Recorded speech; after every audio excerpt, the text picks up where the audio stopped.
వాడిగా లేడు, ప్రియుల ప్రజల మధ్య ఎన్నికైన వాడిగా లేడు, తండ్రి ఎన్నికైన వాడికి ఎంచలేదు, తోబుట్టువులు ఎన్నికైన వారికి ఎంచలేదు. కానీ దేవుడు కోరుకున్నాడు, దేవుని దృష్టిలో ఎన్నికైన వాడుగా ఉన్నాడు. కారణం ఏంటంటే దావీదు యొక్క ఆధ్యాత్మికమైన స్థితి. దేవుడు పైరూపాన్ని చూడడు, అంతరంగాన్ని చూస్తాడనే మాట దీని ముందు గురించి చెప్పిన మాట. అది ఏంటి అంతరంగము అంటే ప్రభువుని స్తుతించేటువంటి ఆసక్తి. ఈ కారణాన్ని బట్టి దావీదు కోరుకున్నాడంట. దేవుడు సమూయేలును పంపించాడు.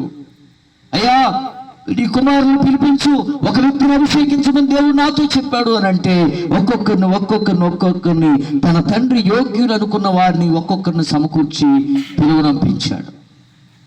ఎవరిని చూసినా దేవుడి యొక్క ఆత్మ చెప్తా ఉంది, ఇతనైతే అనుకుంటున్నాడు వచ్చిన ఆయన ఇడు బాగా టక్కుటాయి కట్టుకున్నాడు, వీడే అయి ఉంటాడు. ఇడు బాగా చదివినట్టున్నాడు, వీడే అయి ఉంటాడు. ఇడు బాగా ఎర్రగా రంగుగా ఉన్నాడు, వీడే అయి ఉంటాడు. ఇడు చాలా బలంగా ఎత్తుకున్నాడు, వీడే అయి ఉంటాడు అని అనుకుంటున్నాడు.